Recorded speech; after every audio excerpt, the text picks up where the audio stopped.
साथियों, काफ़ी लंबे अरसे के बाद, काफ़ी समय के बाद, सोच समझ के बाद विपक्षी दलों ने भारत में इंडिया का निर्माण किया।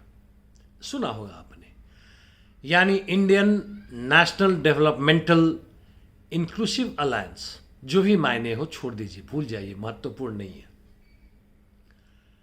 इनको लग गया था कि अब इनका रहना मुश्किल है, इसलिए साथ आए, चाहे आम आदमी पार्टी हो, कांग्रेस हो, और देश के बाकी सारे भिन्न जगहों में भी बहुत सारे छोटे मोटे पार्टी हैं जो किसके साथ मिलेंगे, इस उम्मीद से कि वो भाजपा को हराकर अकेले लड़ते तो शायद कुछ या कुछ भी ना मिलता। यहाँ पे कुछ मिलने की संभावना बनती, शायद सत्ता में भी आ जाए।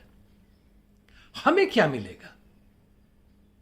हमारी तो मांग थी, चाहत थी कि हमें रोजगार मिले, महंगाई से निजात मिले, एक सौहार्दपूर्वक समाज में रहने का मौका मिले, इज्जत के साथ जी सके, जहां हमें अपनी आवाज उठाने की आजादी हो। हम क्या खाएं, क्या पहने, कहां सोएं, किसके साथ शादी करें, कौन से धर्म माने ना माने, इसकी आजादी होनी चाहिए थी, जो कि छिन रहे हमसे। इस बीच आपको यह भी बताऊं कि भारत में, दिल्ली में G20 का सम्मेलन होने वाला है, ग्रेट 20, यानी विश्व के महान 20 देश, और भी जुड़ेंगे, केवल 20 ही नहीं, बहुत सारे इसमें है, नाम शुरू से रखा हुआ। जैसे G7, हालांकि उसमें साथी हैं, शायद एक दो और गेस्ट के रूप में आते हो, जो महान अपने आप को मानते हैं, जिनके कारण दुनिया चलती है, जो चाहते हैं वो करते हैं। हालांकि यूक्रेन युद्ध के बाद से थोड़ा यह स्थिति डगमगाए है कि उन्हीं का अधिकार होगा पूरे विश्व के बाजार में। तो हमें क्या चाहिए दोस्तों? वैसे G20 की बात चली तो यह भी बताऊं कि अमेरिकी राष्ट्रपति जो बाइडेन भी आ रहे हैं, और उनके सुरक्षा के जो उपाय होंगे वह अमेरिका के ही सुरक्षा कर्मी उसका करेंगे। भारत के सुरक्षा कर्मी इर्द गिर्द नहीं घूमेंगे। यहां तक कि उनकी सिक्योरिटी एजेंसीज के तहत हमारी सिक्योरिटी एजेंसीज काम करेंगी। वो आदेश देंगे, उसके हिसाब से हमारी सिक्योरिटी एजेंसी को काम करना होगा। आईजी, डीआईजी, आईएस जितने भी हों, फॉरेन सर्विसेज, सीक्रेट सर्विसेज, उनको उनके तहत काम करना पड़ेगा। ऐसा पहले भी हुआ, जैसे ओबामा आए थे। अमेरिका हमारे सिक्योरिटी पर विश्वास ही नहीं करता, बल्कि हमारे अधीन हमारे ही देश में नहीं करेगा। यह बात रूस, चीन और बड़े दूसरे देशों के जब राष्ट्रपति आते तो नहीं होता है। अमेरिका दिखाना चाहता है कि भव्यता है, बहुत बड़ी चीज है, हम छोटे मोटे ऐसे लिचड़ों पर विश्वास नहीं करते। वह अलग बात है कि हम मान न मान, हम विश्व गुरु हैं। नशा करने के बाद से तो विश्व गुरु क्या, बहुत कुछ ख्वाब में आने लगता है। तो फिर से वही प्रश्न कि दोस्तों हमें क्या चाहिए? क्या यह इंडिया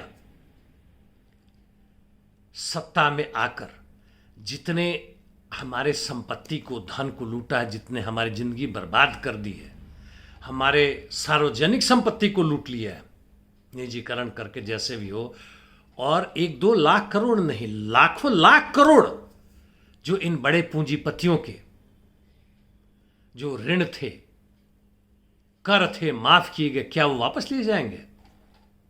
जी नहीं। बाबा जी का ठुल्लू, यह आज का पक्ष और विपक्ष दोनों के दोनों पूंजीपति वर्ग के लिए ही काम करते हैं।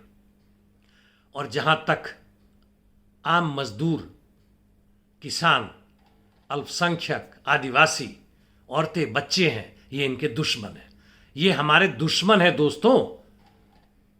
आज हम उन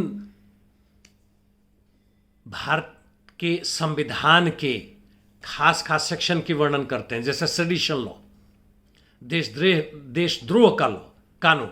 यह कहां से आया? यह अंग्रेजों के समय से था, और इसे भारतीय संविधान में किसने लाया? कांग्रेस ने लाया, उसको बचा के रखा। Arm forces special power act और बाकी सारे वही सब अंग्रेजों के जमाने के कानून, जो अंग्रेज इस्तेमाल करते थे हमारे ऊपर, हमें दबा कर रखने के लिए और हमें लूटने के लिए। वही कांग्रेस, भाजपा, कांग्रेस, ये सब वही कर रहे हैं। कोई खास अंतर नहीं आया है। भगत सिंह ने कहा था कि गोरे पूंजीपतियों से मुक्ति का मतलब यह नहीं है कि काले पूंजीपति हमारे ऊपर शासन करें। काले मतलब अफ्रीकन काले नहीं, हम जो है। शायद वाक्य विन्यास में मैंने कुछ गड़बड़ कर दी हो, देख लीजिएगा। और यहीं आता है मेरा वह सवाल जो बार बार मैं आपके सामने लाता हूं, वीडियो के तहत हो, लिख के हो, जब व्यक्तिगत रूप से भी आपसे मिलता हूं तो ये बातें होती हैं और हम करते हैं। और भारत के वामपंथी दल भी बहुत सारे हैं, वह भी बेतहाशा जुड़ गए हैं कि आज पहले के जमाने की तरह क्रांति नहीं हो सकती। हिम्मत हार चुके हैं। उस क्रांतिकारी विचारधारा से, मजदूर वर्ग से, सर्वहारा वर्ग से गद्दारी कर चुके हैं, छोड़ चुके हैं। वह भी सुविधा परस्त हैं, आराम की जिंदगी जीना चाहते हैं। एमएलए बन गए, एमपी बन गए। जब तक किसी खास राज्य में, जैसे बंगाल में पहले इनकी सत्ता थी, तो वहाँ मुखिया पद और टैक्स, माफ़ कीजिएगा, टैक्स नहीं, चंदा इकट्ठा करना, ये इनका काम था। जब एक हल्का सा लहर आया तो समुद्र के किनारे रेत का जो घर होता है, खिलौने टाइप का, उस तरह भर भरा के गिर पड़े, क्योंकि वास्तव में कहीं से भी क्रांतिकारी पार्टी नहीं थी।